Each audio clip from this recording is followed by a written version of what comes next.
Hello,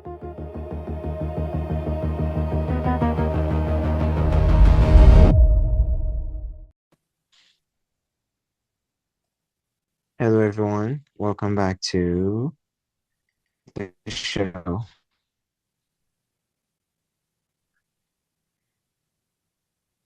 Oh, Oh my. I Okay. cannot I cannot hear you just yet. Okay. Sorry. Oh, Sorry. Can you hear me now? I can hear you now. Yep. Okay. Okay. That's good. Hello, everyone. Welcome back to the show. Now, what shapes what shapes who we become? Is it memory? Is it experience? Or is it the way we interpret both of them? And what happens when those memories are incomplete or even missing? Today's conversation sits right at the intersection between identity, leadership, and how we understand ourselves. I am joined by Amelia Smith. Yes, Amelia Smith, who works at the intersection of psychology, trauma, and leadership, helping people understand not just how to perform better, but how to function more consciously. Amelia, welcome to Thought at Last. It's a pleasure to have you. Thank you so much for having me today. I'm very excited for this conversation, especially because Thought Atlas, I love the name of the podcast, and Yeah. we're going to expand our minds together. So excited to be here. Thank you for having me. Awesome, awesome. Thank you so much for those kind words, Amelia. So, Amelia, before we kick things off, here on Thoughts at Last, I and my listeners, we want to get to know our guests on a personal level. So, if you don't mind, can you tell us more about yourself? Yes, absolutely. So, my a little bit about myself, I'm going to blend the personal and professional because, of course, your listeners love thought-provoking stories and think deeper than I would say probably most people. So, I'm right there with them. So, a little bit Yes. about me. So, I was always that type of person who, before I even knew what what it was, I always had that quote unquote advice that people would come to me for far before I knew in a formal way what that advice was. I now have language for it, but when I was younger, so I had experienced a traumatic experience when I was 4 years old, and that resulted in me having chronic memory loss from practically 4 to 25 years old. So when you Oh my. mentioned identity, that exactly that hit me very much as it always does, because more often than not, we think that we know ourselves. And Yeah. what we don't realize is that our memory is a huge component that allows us to know ourselves. And so when I was 4 years old, I didn't realize that was happening. Only then, looking back at 25 years old, when I started to go through a whole brain recovery program to essentially get back my memory, did I understand and all the pieces fall into place. But what really set everything apart for me at 25 years old, when I started to really regain my memory and go through my brain recovery, was essentially that I always had this big question: was why, as human beings, do we do what we do? Why is Yes. it that even when we know what to do, we're not necessarily going through the change that we want to have? And that's why I kind of mentioned before I had words, people would come to me for advice on things well before I had any qualifications. Yeah. So when I was younger, I didn't really understand, like, why are we doing these things? Why are we not necessarily making the progress that we want to have in our lives? And so now at 31 years old, I have not only the life experience, but also the professional qualifications and education to understand that more often than not, we experience things in our early childhood that sets the foundation of how we see the world, how we perceive the world, how we engage and understand ourselves at a deeper level. And not, before we even want to implement change in our life that is maybe radical or important to us and meaningful, we have to Yes. make sure that our nervous system is in a state that can allow us to do that. And so, through so many kind of life experiences, trying to figure out my life between 4 and 25 without any memory, what I learned was my brain Wow. tried to figure out different ways on how to implement successful change at a sustainable level.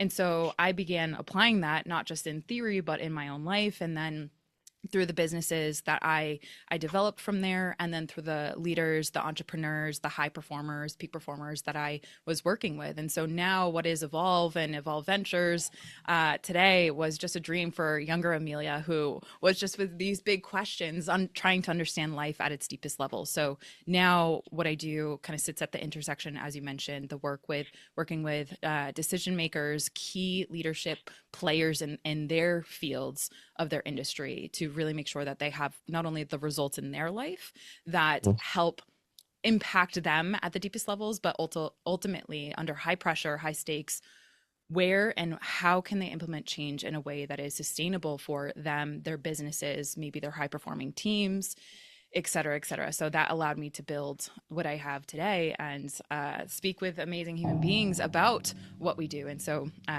helping leaders evolve is what I do nowadays. And it really sits at the intersection of waking ourselves up, not just walking around like mindless drones, and Yeah. really focusing in on intentional, sustainable leadership at its core. So I'm grateful to intersect, trauma recovery, brain health, high performance, all of that, and the psychology and the identity is a huge component of that. So that's where I am today.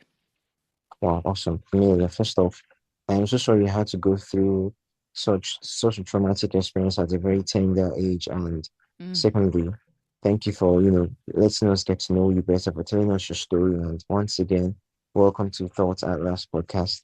So, how did, experiencing memory loss shape the way you see yourself and the world? I love that question. Thank you for that.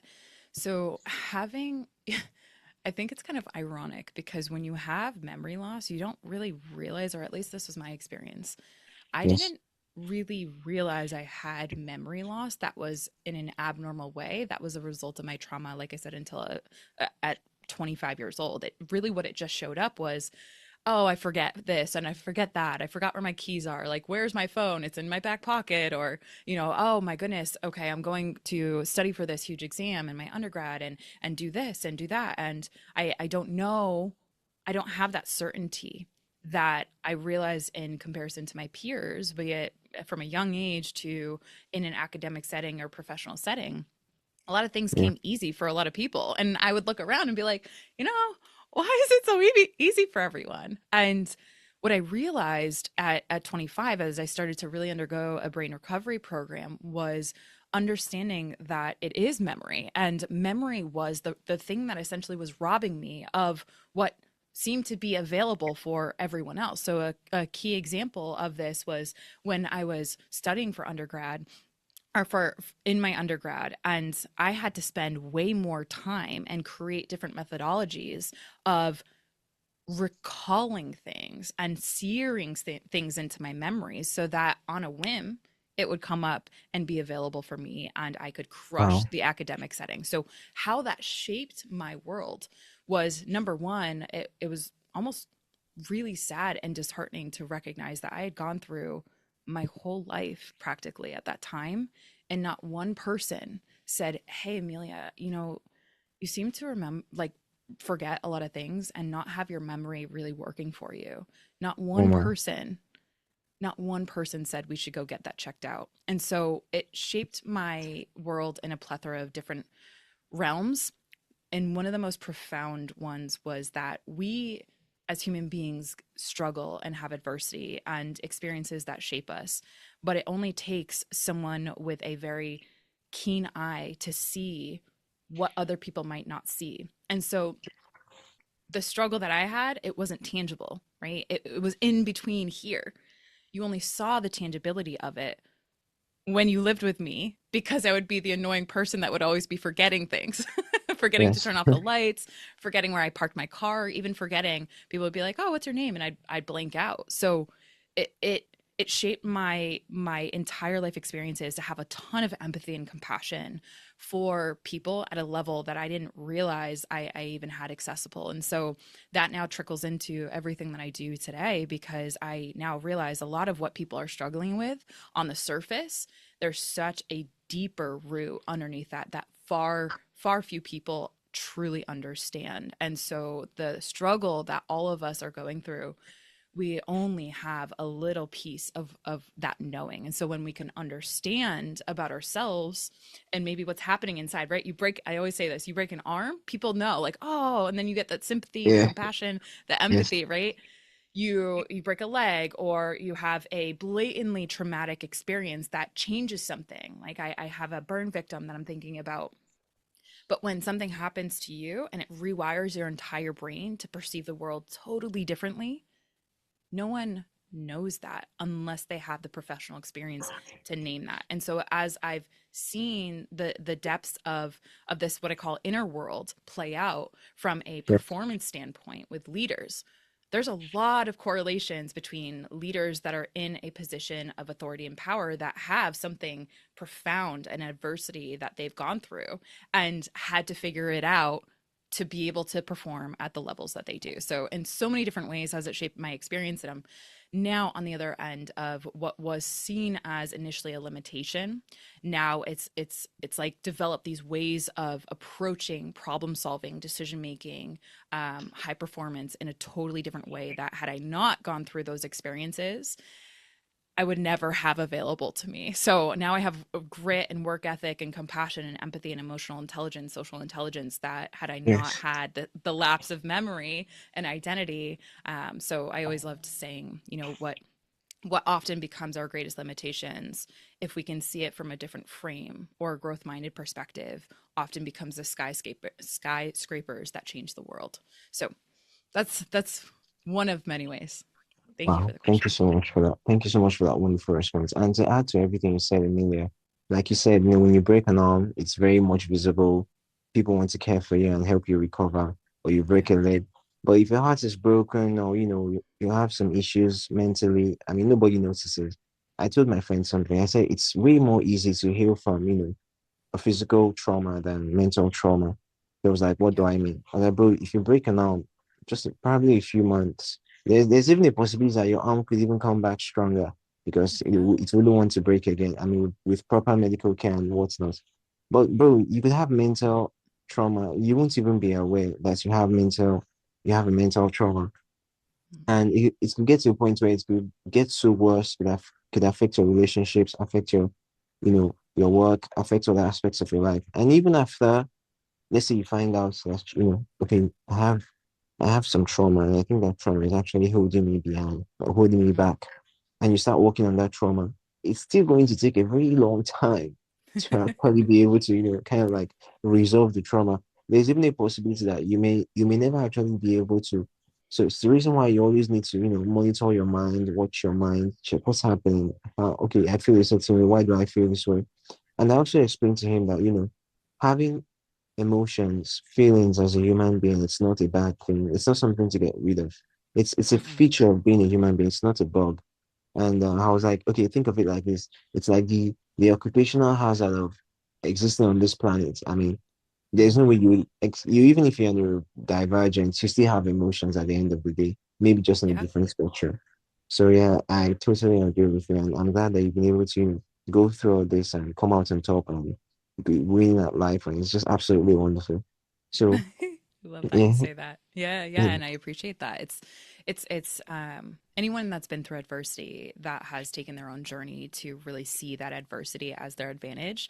I see you because it does take a very courageous trek, whether you have the limiting beliefs that you're trying to overcome, and as you said, monitoring your mind. Our mind is truly can be this. I like the visual of a garden. It is something that we can steward and we can plant the seeds for exact our thoughts. We can to some extent control our mind, and that's amazing, and I've learned that through the neuroscience and the research that I've done, and I think it's just so profound, and that's what I'm so excited to be able to talk about now, because I wasn't someone who identified with having a fixed mindset on anything. I was very growth minded from yes, 4 to 25, and at 25, when I started to really understand some of these challenges that were in here, it was like, oh my goodness, I have a fixed mindset about my own mind, my own memory, and I didn't realize the implications of that. And so anyone that goes through a challenging experience, when you have a growth mindset and you're willing to analyze or explore your mind, the metacognition, you have so much available to you, even though your belief systems might say otherwise. So it's a really wow, exciting time, especially with the neuroscience that's coming out, where the research is showing so much that our we don't become fully developed at until 32 years old from a wow, neurochemistry standpoint. And we wow, thought that we were adults and our mind was fully formed at 18, but now research is finally giving us neuroplasticity and rewiring and mirror neurons and understanding all these basic things about us. And I think it's an incredibly exciting time for human beings if we are willing to lean in. Yes, yes. Thank you so much for that wonderful response. Now, to also kind of like, talk your points just a bit before going to the next question, if my Yeah. listeners don't mind. I was having a conversation with a friend, and I told him, I was like, bro, in this life, lots of things can be taken away from you. You need to understand. And he was like, Mm. what do you mean? I was like, bro, think about it. I was like, you own, like, you feel you own this, you own that, but majority of them can take it away from you. I was like, bro, your money can be taken away from you, your house, your job, your car, I mean, all those material things. I was like, bro, even your arms and legs can be taken away from you. And he was like, are you serious right now? I was like, think about it. I mean, we don't necessarily know. I was like, we don't know what's going to happen in the next 30 minutes or 1 hour. We can, we Mm. can plan, we can organize, we can kind of like, okay, draw some probabilities, but at the end of the day, what is going to happen is going to happen. We can't necessarily predict to the T exactly what is going to happen. So what does that mean? It means that I'm only in control of so many things in life. I was like, the only thing you actually own, as far as I'm concerned, this is my opinion, and I I'm love it. I hoping love where you're going. I'm hoping to be corrected. The only thing you own in this life is your mind. The Mm. only way to take your mind away from you is essentially by ending your life. I mean, they rip off your arms and legs. I mean, your mind is still there. They could even take Yeah. out someone, they could gouge out someone's eyes, but you still have your mind. I was like, you have to protect your mind by all means, almost by any means necessary. Be careful of the information you consume. Be careful of what you take, what people say to you, how you take them. Because I was like, the funny thing, aside the fact that your mind is the only thing you actually possess, you actually own, it's also Mm. the one thing you have full and utter control over. I was like, you have total control over your mind. I mean, you can't control your car could decide one morning that it's not going to work anymore. Your Mm. house could just collapse one day and you will be surprised. And what happened? You just wake up one morning and you see that half of your house is gone. Anything can happen. But your mind, you have full and total control over your mind. Honestly, I was like, so you have to make sure that you always filter it, you monitor it, because it's the one thing that 247 it's with you, it doesn't go anywhere. I mean, Mm. throughout the night, you're not watching your car. Whenever you're away from your home, you're not watching your house. You're not necessarily watching your money in the bank or any other thing that you may own. But your mind is totally with you every second, every millisecond, every microsecond. So make sure you monitor, make sure you take care of it. It's one of the most important things that you own on this planet Earth. And Yeah. it's one of the most useful things you could ever have. So that's just what I wanted to add it on I love everything. that. I love that. And it sounds like an incredibly existential conversation with a friend. And you probably expanded his mind in that moment. And what I really heard in that is that the mind and the control, you're really nurturing a core belief system about your mind that if like that is something that you own, right? The possession. And you're kind of alluding to that sense of self that we have that has and can be the steward of our own ships, our own lives. And Yes. I always say if you take away arms, legs, same thing, you're still the same person. Like I'm still Amelia Smith. You can take away my arms and legs and I'll be, a blob with a head, but my mind is Yeah, still here. exactly. So, and I know people who are arm and legless and still the same person. They still have the mind, but you take away my brain, I'm not Amelia Smith. Right. So I Exactly. love what you said there. And I think it really does emphasize the importance and the control that we have. And why I just want to add to that is one of the things that I often run into with leaders, with high performers, with everyday human beings, even talking to friends. I love those conversations because we often have a core limiting belief that is a prison that we live in when it comes to change. If you believe that you are capable of changing your own thoughts, that is a Yes. powerful belief because you are in the control seat.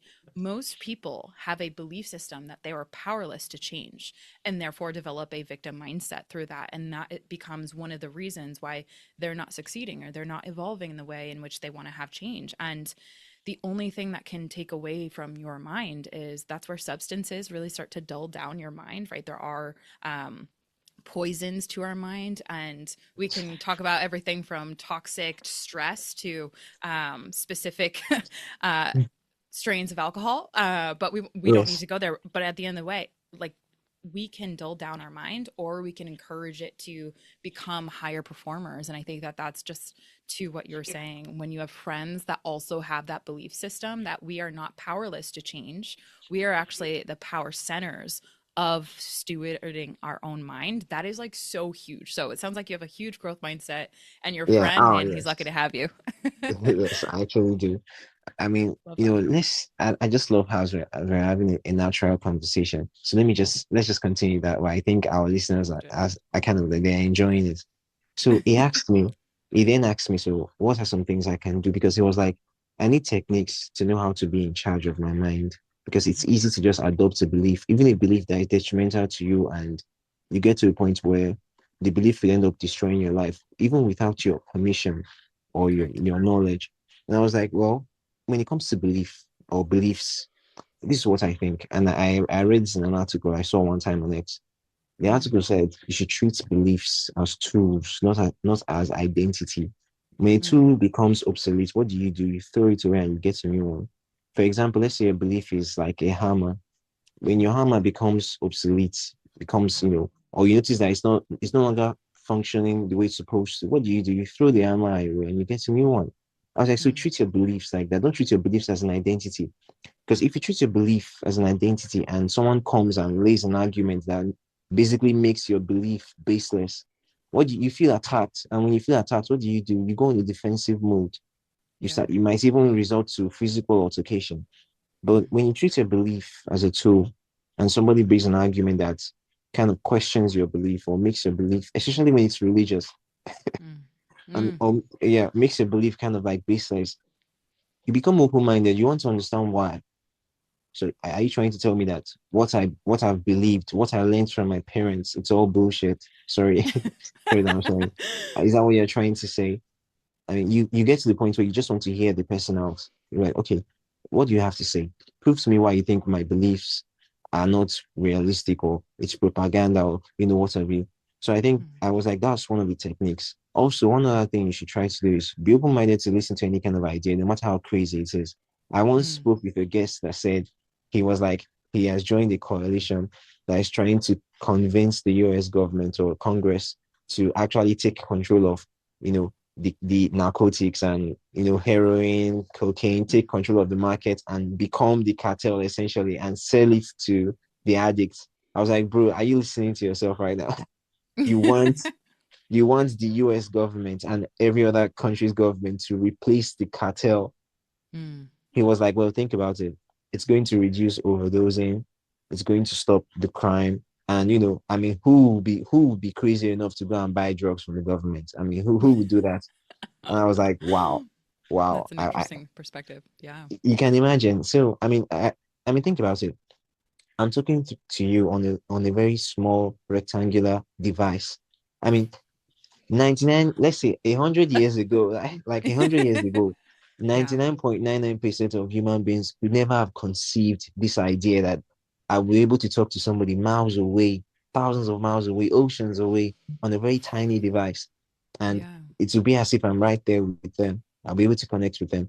But look at it's a reality today because why? They were crazy people that thought like this is possible. We can actually do this. Why? Because they had absolute and total control of their mind. They were able to Mm, foresee that in the future this could be a possibility. They know that their environment kind of like inhibits their thoughts or how much they could project their mind into the future. I think that's where the old aspect of religion even came from, being able to just see things beyond your immediate vicinity or your immediate reality. So essentially, so I just to mm, conclude, the point I'm trying to make is, I say, well, beliefs first of all, treat your beliefs as tools, not identities. mm, Secondly, always be open to expanding your mind, to learn something new, to adopt an idea. Of course, the idea mm, should not be detrimental to you, and it shouldn't be detrimental to the people around you. The idea should always be something that will lead to growth, both internally and externally. As internally for you, externally for you, maybe if you have a family or you're married or something like that. So yeah, I mm. was like, oh my God, I've forgotten the other things I told you. I was just in the moment that day. I was like, oh my God, I feel like a monk right now. Who's my robe? It sounds like you were in flow. It sounds like you were in flow in that Yeah, conversation. And there's a yeah. couple of things that you hit on is we have core beliefs absolutely are a tool for sure. I'm with you on that. And I find when working with individuals that we often are not consciously aware of our belief system. So, according to cognitive behavioral therapy, which is a modality that we use and I frequent often, the three core beliefs that Yes. we have: beliefs about ourselves, beliefs about other people, and beliefs about the world at large.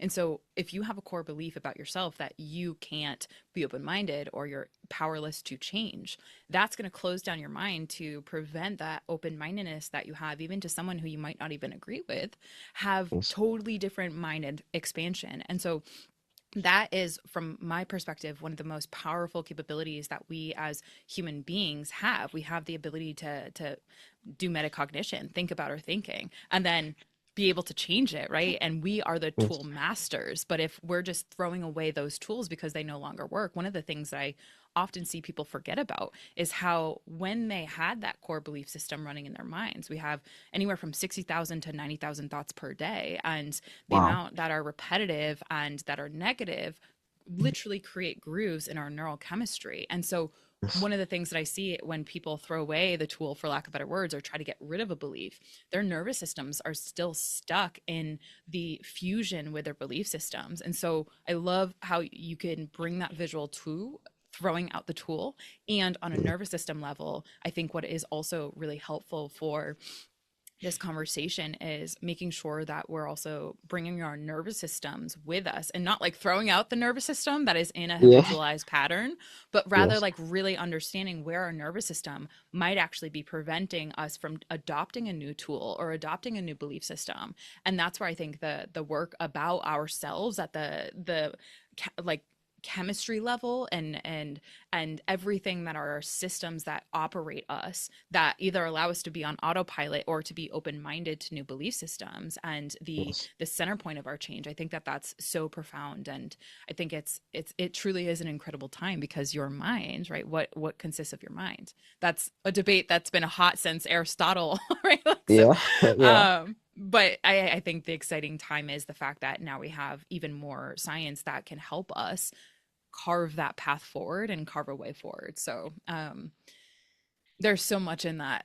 Wherever you want to go around that, I'm for it. Yeah. And one thing, last thing I'll say on this is, one thing that I learned in my trauma recovery programs and certification process and education was on the topic of religion. More often than not, there are religious beliefs that are what's called co-opted, which are essentially used to help people believe one thing in a very rigid and narrow way. And that's had a lot of impact on people's nervous systems. And Yes. I think that can apply to anything. Any belief can be used as a tool, right? You can use a hammer for good, or you Yes. can use it for really horrible things. And belief Exactly. systems, I think, can be very much that for our society, for human beings at large, and for our culture. So being open minded is incredibly important as a belief system. Yes, thank you so much for it's as if you read my mind. I didn't know how to you articulated it perfectly. Exactly the point I was trying to make. Thank you so much for that, Amelia. Now, More Amelia, flow. yeah. So when you say nervous system intelligence, what does that Yeah. actually look like in everyday life? It's a common question that I get, and every single time I find that there's a new visual that pops into my mind. So, nervous system intelligence, the best way that I would break it down is um, your nervous system is always operating in essentially a mode. So, cars that are essentially, let's just think about cars for a second, right? We're going to use that Yes. visual. Cars have different modes and different systems. They have park, they have drive, they have reverse, right? And so there's different manuals, and I'm kind of thinking of a stick shift for a car that you can put your car in to have you drive forward, backwards, or stand still. Essentially, our nervous system, though it's a gross representation, because I personally believe that our nervous systems are far more complex and intricate systems than cars are. But when we talk about nervous system intelligence, what we're essentially talking about is our cognitive and emotional attunement to what park, drive, reverse, essentially mode we are in. So nervous system intelligence can break down into a plethora of things, but ultimately what it breaks down to, if you have nervous system intelligence, you have the ability to know at any given time what state you're in, how that's impacting your thoughts, how that's constructing your emotions, and ultimately what behaviors are most probabilistically speaking and statistically speaking going to be engineered as a result of your nervous system intelligence, your nervous system Wow. state. So we could break that down in terms of polyvagal theory. We can break that down from neuroscience standpoint. Ultimately, nervous system intelligence is you knowing how your body is operating because you are tuned in to the signals, the signs that your nervous system is giving you. Be it the in real life, right? How where's your breath? Is your breath up here because you're excited? You're like in that like drive mode. You're in that what's called the Okay. sympathetic activation. Or are you more cool, more calm, collected? Are your palms sweaty? Are you like, where's your heart rate at? Like, so all of that attunement, it's like you becoming the operator of your nervous system, and system intelligence is that reciprocity between your nervous system and your cognitive mind and your ability to essentially take control in a way that is serving you, your core values, your core beliefs, and your core aspirations. So you driving with that center point of self at the core console. Well, it's essentially just you have a crazy level of self-awareness. Oh Like I wow. said, I had to develop these things. When you don't have that recall, you got to learn a lot Yeah. about a lot of Yeah. things. And just saying that reminded me of what my friend said, after we were done with that conversation. It was like, bro, everything you told me right now seems like a lot of work. I'd rather just go play football. He was like, he was like, honestly, I would rather just go play football. It helps me to Fair. chill. Yeah, And yeah, fair. he was like, Fair. you want me to sit down and start exploring inside my mind, bro? Are you serious right now? I was like, well, What was your response? I was like, well, it helps, but let's just go play football. I think that would be better. We could get to the gym too. Oh Oh wow. yeah, that's But great. honestly, it is a lot of work. But then again, we have to do it, especially when you become responsible for people. I, for one, would eventually love to become a dad, and definitely I wouldn't want to be acting on my emotions or acting on impulse. So I want to make sure I Mhm. have full and even if not 100% control of myself, 80% I think will be enough for my family, and I'll be able to function effectively, as opposed to when I would just be reacting. Something could happen. Growing up, my dad, he used to work in a very like difficult environment. There were times where he would come back home and he would take that answer of me. I usually tell him right now, like, you're a very, very lucky man. You don't know how lucky you are. You're lucky enough that you had a son who was self-aware, who was understanding. I I love I that. I, I always tell him that I understood that, the way you used to act erratically whenever you come back from work wasn't necessarily because you were a bad person, because you were wicked. It was just because of the fact that you face a lot of things outside in the world, trying to earn money to provide for us at home. And Hmm. after doing all that, you still had to deal with lots of people. And I understand how that could take a toll on your mind and on yourself. And you'd come back home and maybe I mean I was a child now. I mean, and children are, should I say, dumb. They do stupid things. And maybe I did something stupid and it just made you angry and you just lashed out. And I totally, it wasn't your fault. It was just the self-awareness, that the level of self-awareness you had, and it's fine. But now I've realized, but I don't want to repeat that cycle. I want to make sure Mm. I'm so very much in control of myself, and my self-awareness should be, I mean, the whole point is your child should be better than you. I think so. I should be better than you. I should be much more evolved than you. So I will try Love my that. best to just respect myself and just do well. So that's just the thing. I love that So for you, and I love that that's your intention. And one of some of the favorite work that I do, it's hard because I feel like everything's a favorite, but I do love yes, working with men who say that because men have such incredible capabilities of becoming better. And when they do have that intention like you do, some of my like dads are coming to mind that I work with that yes, are leaders and do one day like they've gone through either having a child and becoming a father, or they're on their way to that. Conscious dads, right? Conscious parents, conscious leaders. It starts in these arenas that we're talking about. It starts with that intentionality. And when you have intentionality, the probability of you getting better is quite high.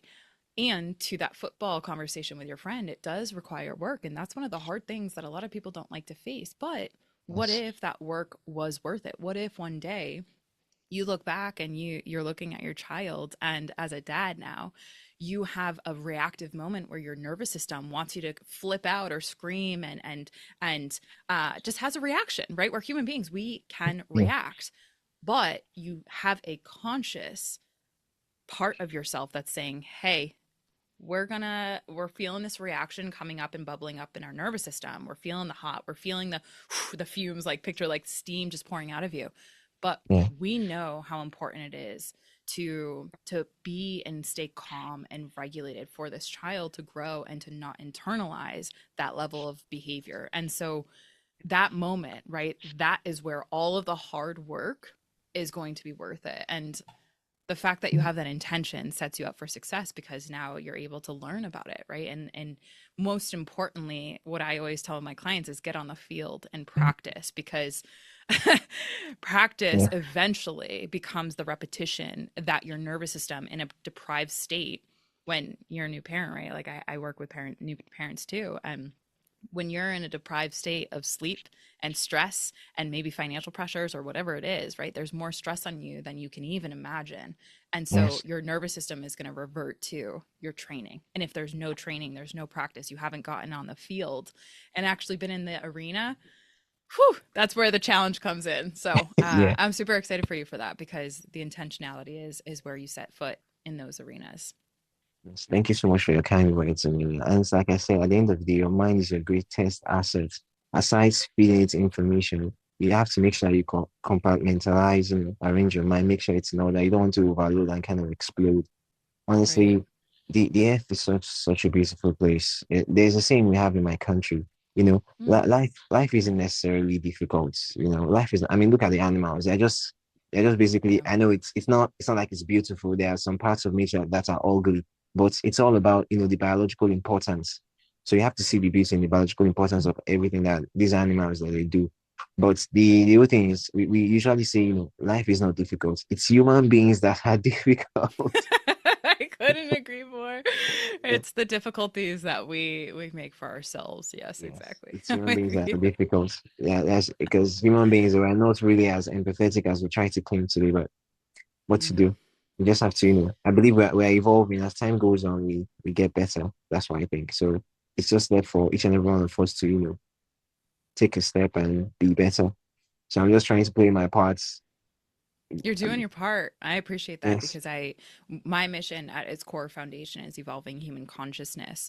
And that's a big mission. Why the heck would anyone like me want to do that? Well, I couldn't agree with you more. I think that human beings, while we cite ourselves as the most intelligent species, it doesn't take a genius to look around and have a question mark there, Yeah. right? So if we can evolve our human consciousness to be a little bit more integrated with some of the most natural intelligences that are around us, right? And not just think of ourselves as the best thing ever and yet creating Yeah. chaos everywhere we are.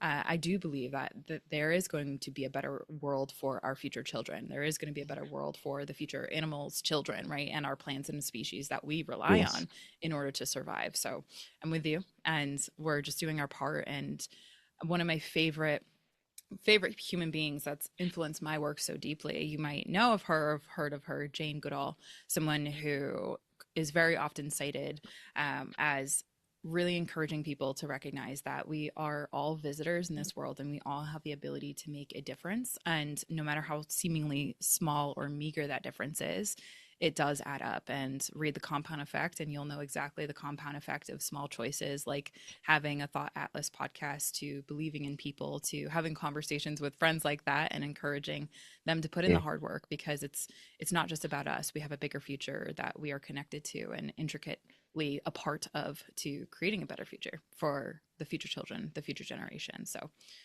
Yes. And so I you just reminded me of something where my friend was like, if aliens ever come to Earth, they would stay up to 2 days, they would leave. They were like, oh my God, these animals. I, I, Oh, I that's I so told funny. him, that I was like, bro, think about it. We just recently started trying to understand our emotions. I mean, it's literally decades. I can assure you for a fact that we just recently started diving into, I mean, look at all these psychological terms, ADHD, mental trauma. Most of them are not even up to 50 years old. Let's say 70 tops. But when it comes to science and technology, I can actually Mm. tell you how much something weighs. I can actually calculate down to the micrometer how far away I am from you. But I cannot tell you how much love I have for someone. I cannot quantify my love or my hate. There's no way I can say, oh, that's 5 kilograms. Oh, that's 20 meters or 20 yards. But I cannot say, oh, I have 50 loves for this person or 20 hates. Well, I mean, you can't quantify it. So we're still trying to understand our emotions. We can't necessarily, quantify it. So I think that's where we are kind of, but the thing is, we are putting in the work and we are doing what we can, and that's what matters at the end of the day. And I believe eventually we are going to get there. Eventually, I agree. Emilia, And this has been a very wonderful mm, conversation. this has Absolutely been mind wonderful. blowing. Yeah. So Thank you you. wanted to say something before I ask, the rapid fire, then we wrap up. Okay. One of the things that I just want to help encourage that mind expansion on the Thought Atlas podcast, because it sounds like that's definitely a place to do it. Where one of the things that's expanded my mind to what you just mentioned is the Gottman Research Institute has come up with a system to quantify some of those things that you just mentioned. Oh So wow.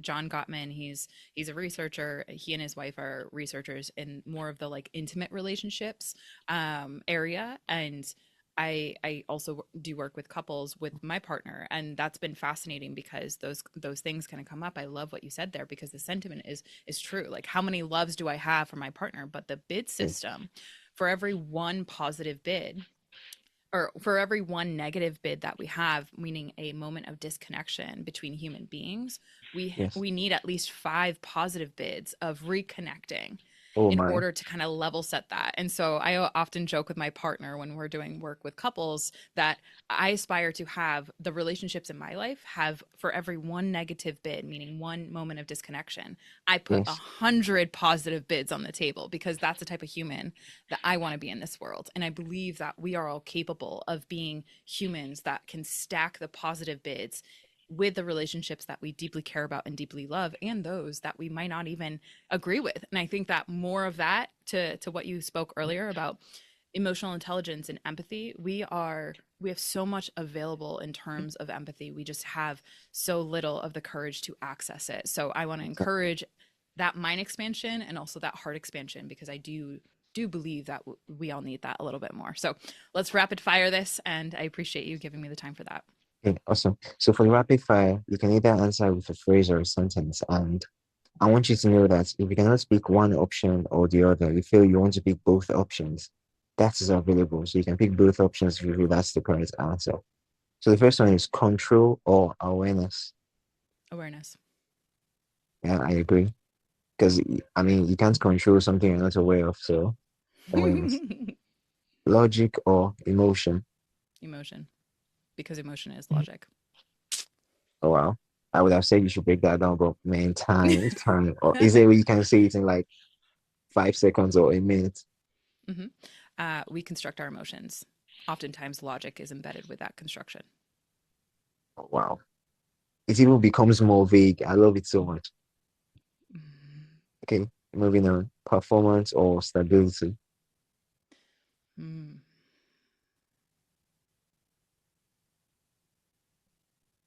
I have to go with performance with this one. Yeah, Performance I brings agree. stability. Wow. Growth or safety. Oh, Mhm. safety. You cannot have growth, sustainable growth, without safety. Safety. I remember my friend was trying to emulate someone. I was like, bro, do you know the level of support system that guy has? His uncle is a Facts. minister. Don't even, you're going to, I was like, bro, you're going to suffer. You will cry. I was like, And you yeah, want to I'm with you you. want to take the risks that he's taking. Are you serious right now? I was like, no, no, Yeah. no, don't try that. We were still in the university then, and the guy was into crypto, and he was just taking some kind of absurd risks. He would be like, bro, I just bought this coin. I bought it with 5,000. I'd be like, bro, I haven't even seen $5,000 before, and you're using it to buy a token. And my other friend, he was, quite financially buoyant, and he would be like, I'm going to try that. I'm like, bro, you're just going to cry, and I'm not going to console you. Trust me. I'm like, I won't console you in any way. I'll make a condition even worse because I warned you. So, so moving on. Growth is so important, but without safety, growth becomes Yeah, just a drop off. So I yes. see you. Hmm. So the next one is, what is one word you would use to define leadership? Evolve. Oh my God. I spoke to a guest earlier this morning. It's actually evening here right now. It's even night. It's like 7 p.m. And he Uh-huh. said the same thing. He said, evolve. I don't know. It's almost as if, we are connected, like some kind of hive mind or something. Wonderful. Hmm. Thank you Hmm. so much for that wonderful answer. So this is my final question before we wrap up. Now, if someone is listening and they want to grow, not just externally, but internally. What is the first thing they need to understand about themselves before anything else can change? Mhm. I mentioned there's a core belief that often prevents people from growing. And I also mentioned that the nervous system embodies the belief systems that we have. What I would encourage them to look inwardly is, where does the belief that they are powerless to change show up? Because that is internally it's like a glass ceiling. It becomes, you can have all the desire and want to change, but internally you don't realize that that ceiling is there. And that's going to prevent you from the change, from the growth, from the evolution that you ultimately desire. And from that, where do you feel powerless to change despite your desire? Where does your nervous system also tell you that you feel powerless to change? So I mentioned the nervous system sometimes will shut down even if you want change to happen. So if you can identify where that core belief of powerlessness to change exists in your life, even on this podcast, right? It might say like, "Oh, I could never do that," or right, those are the shut down automatic negative thoughts called ants that are Yes. pervasive in our consciousness. And then where your nervous system, if you check your nervous system or even have a heart rate monitor throughout this entire nervous system, throughout this entire podcast, I know it sounds kind of uh, scientisty, but Yeah. I'm for it. Um, Yeah. check where your nervous system is throughout this episode, because your nervous system is an indicator on the level of safety that you feel. And like I said, safety is a paramount indicator for your actual nervous system's ability to grow. It's just like a plant. When we don't have the sunlight, the proper nutrients, the proper soil, et cetera, that it's going to prevent and inhibit growth. So those would be the two things that I would suggest for any listener who's in that boat. Wonderful. Wonderful. Thank you so much for that, Amelia. Amelia, this has been a really thoughtful conversation, especially around, mindset, growth, having a growth mindset, emotions, and I think leadership. Because at the end of the day, as a leader, you need in-depth understanding of your mind. And that's to me, Correct. we can actually empathize and lead people. And I believe leaders should have lots and lots of empathy to be able to lead properly. I mean, how can my listeners, learn about your work, connect with you, get copies of your book if you have any, and if you have Instagram, or I can even show you follow you on Instagram rather if you have. Appreciate you. Yeah. So I'm working on my book right now, so that's not currently available, but stay tuned. She's coming. But my co-founder of Evolve Ventures podcast. She and I break down on Evolve Ventures podcast essentially everything that I love. You and I just love talking about. She and I break down. She's a licensed clinical therapist, and I kind of take that business, that leadership standpoint on those conversations. So check in on Evolve Ventures podcast. From there, we have all of our links to our entire what we refer to as the Evolve ecosystem, and that is everything from virtual free live events for our community to private WhatsApp groups to we have a meditation challenge going on right now. And if that's something that you feel compelled to explore, or any of our products and services are on our website at evolveventurestech.com. Otherwise, connect with me on Instagram. I'm at Evolve with Amelia, and that's where I love connecting with anyone that's a deep thinker who aspires to be a conscious leader, and whether it be in fatherhood, motherhood, or at scale, that's the work that I adore doing. And so I would love to hear from you. Would love to hear how this podcast resonates. Wonderful. Once again, Amelia, it's been a pleasure to have you on my podcast. For everyone listening, please don't forget to check out Amelia's, website. Check out on Instagram. Check out everything. I'm going to put it on the show notes when I, post. Oh, I've already posted the recording. Yeah, I'm looking to the future right now. Everyone listening, it's already posted, so you can check the show notes for all the links that you need. Amelia, please, you can also send me all the links to on Podmatch so I can make sure it's all correct and accurate. And Absolutely. yes, if you want to if you want to grow your mind, if you want to understand yourself, if you want to be in control of your emotions, it's all science, you understand? I mean, think about it. Everything we enjoy in the world today all came out because of science. It's not make wish or religion. I don't have anything against religion, but I'm just saying we lots of things we enjoy because of science and technology. And the same way we can use that same science to understand ourselves and our emotion and be better people, be better leaders, be better human beings. Please don't forget to check out everything Amelia has dropped. It's also on the show notes, and Emilia, do have a wonderful day and you take care of yourself. Thank you for having me. This was quite a pleasure. You too. Yes. All right. Bye bye.